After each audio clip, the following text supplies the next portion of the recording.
So this is Anna Hazare. And Anna Hazare may well be the most cutting-edge digital activist in the world today. And you wouldn't know it by looking at him. Hazare is a 77-year-old Indian anti-corruption and social justice activist. And in 2011, he was running a big campaign to address everyday corruption in India, a topic that Indian elites love to ignore. So as part of this campaign, he was using all of the traditional tactics that a good Gandhian organizer would use. So he was on a hunger strike. And Hazare realized through his hunger that actually maybe this time in the 21st century, a hunger strike wouldn't be enough. So he started playing around with mobile activism. So the first thing he did is he said to people, okay, why don't you send me a text message if you support my campaign against corruption? So he does this, he gives people a short code, and about 80,000 people do it. Okay, that's pretty respectable. But then he decides, okay, let me tweak my tactics a little bit. He says, why don't you leave me a missed call? Now, for those of you who have lived in the global south, you'll know that missed calls are a really critical part of global mobile culture. I see people nodding. People leave missed calls all the time. If you're running late for a meeting and you just want to let them know that you're on the way, you leave them a missed call. If you're dating someone and you just want to say, I miss you, you leave them a missed call. So note for dating tip here, in some cultures, if you want to please your lover, you call them and hang up. So why do people leave missed calls? Well, the reason, of course, is that they're trying to avoid charges associated with making calls and sending texts. So when Hazare asked people to leave him a missed call, let's have a little guess how many people actually do this. 35 million. So this is one of the largest coordinated actions in human history. It's remarkable, and this reflects the extraordinary strength of the emerging Indian middle class and the power that their mobile phones bring.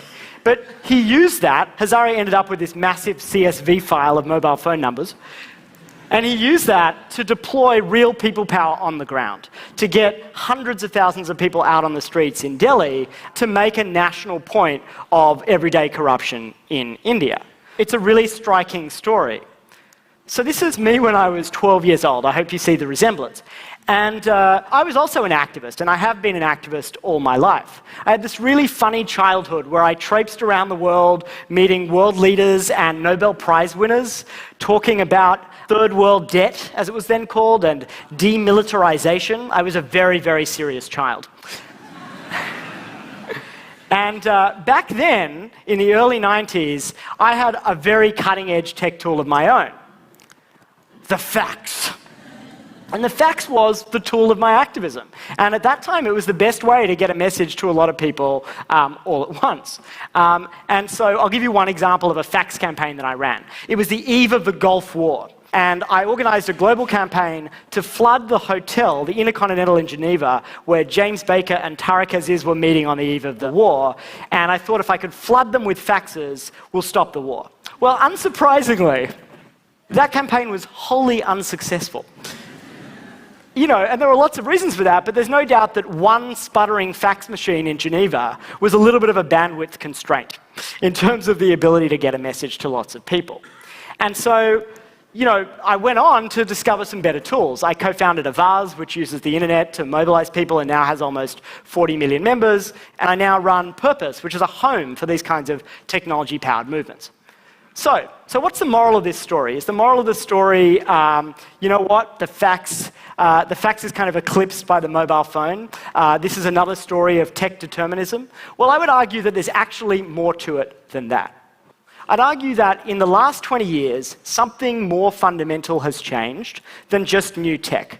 I would argue that there has been a fundamental shift in the balance of power in the world. You ask any activist how to understand the world, and they'll say, look at where the power is, who has it, how it's shifting. And I think we all sense that something big is happening.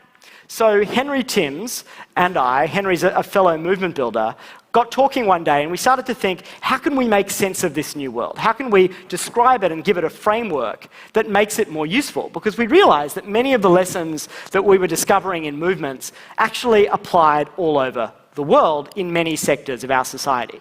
So I want to introduce you to this framework, old power meet new power. And I want to talk to you about what new power is today. New power is the deployment of mass participation and peer coordination. These are the two key elements to create change and shift outcomes. And we see new power all around us.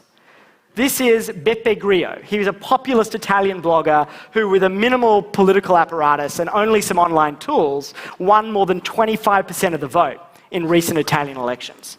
This is Airbnb, which in just a few years has radically disrupted the hotels industry without owning a single square foot of real estate. This is Kickstarter, which we know has raised over $1 billion from more than 5 million people. Now, we're familiar with all of these models, but what's striking is the commonalities, the structural features of these new models, and how they differ from old power. Let's look a little bit at this. Old power is held like a currency. New power works like a current. Old power is held by a few. New power isn't held by a few, it's made by many. Old power is all about download, and new power uploads. And you see a whole set of characteristics that you can trace, whether it's in media or politics or education. So we've talked a little bit about what new power is. Let's for a second talk about what new power isn't. New power is not your Facebook page. I assure you that having a social media strategy can enable you to do just as much download as you used to do when you had the radio. Just ask Syrian dictator Bashar al-Assad. I assure you that his Facebook page has not embraced the power of participation.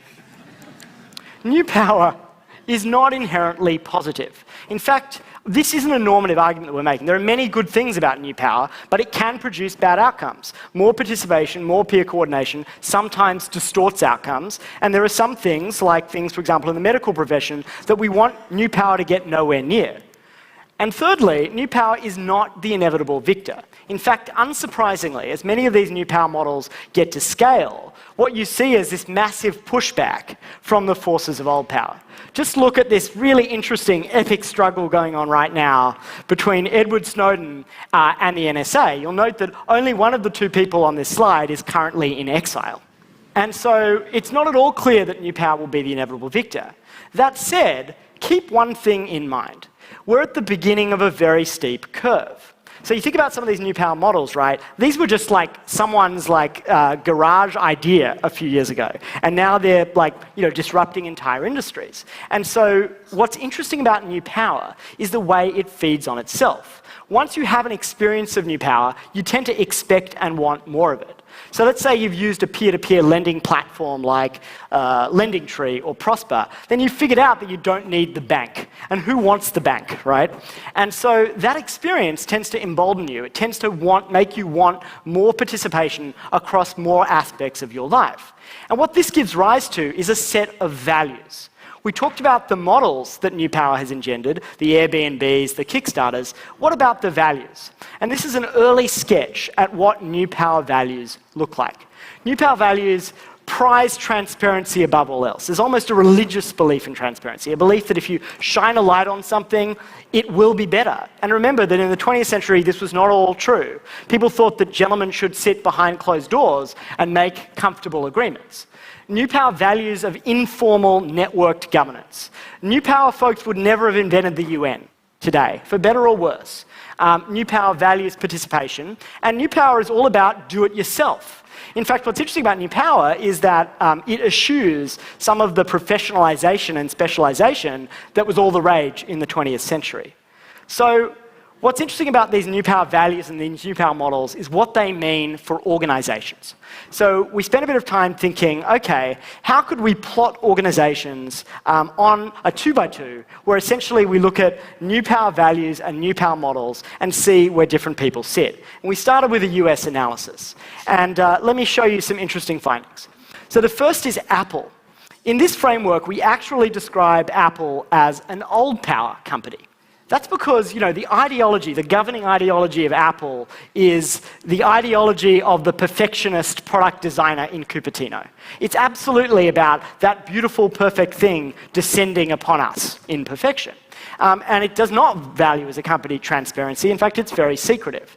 Now, Apple's one of the most successful companies in the world, so this shows that you can still pursue a successful old power strategy, but one could argue that there's real vulnerabilities in that model. I think another interesting comparison is that of the Obama campaign versus the Obama presidency. Obama...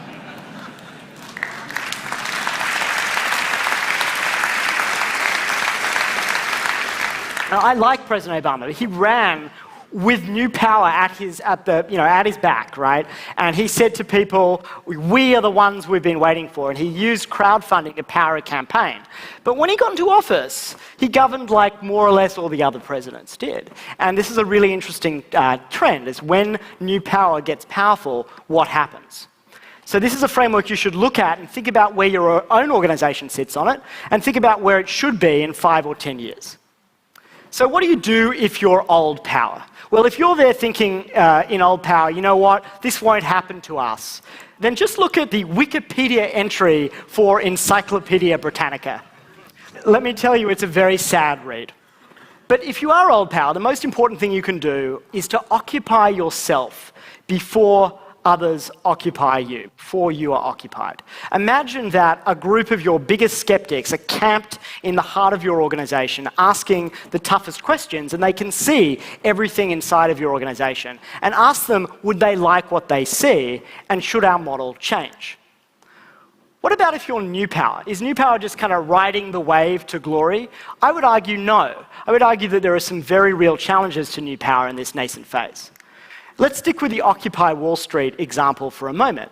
Occupy was this incredible example of new power, the purest example of new power, and yet it failed to consolidate. So the energy that it created was great for the meme phase, but they were so committed to participation that they never got anything done. And in fact, that model means that the challenge for new power is, how do you use institutional power without being institutionalized? On the other end of the spectrum is Uber.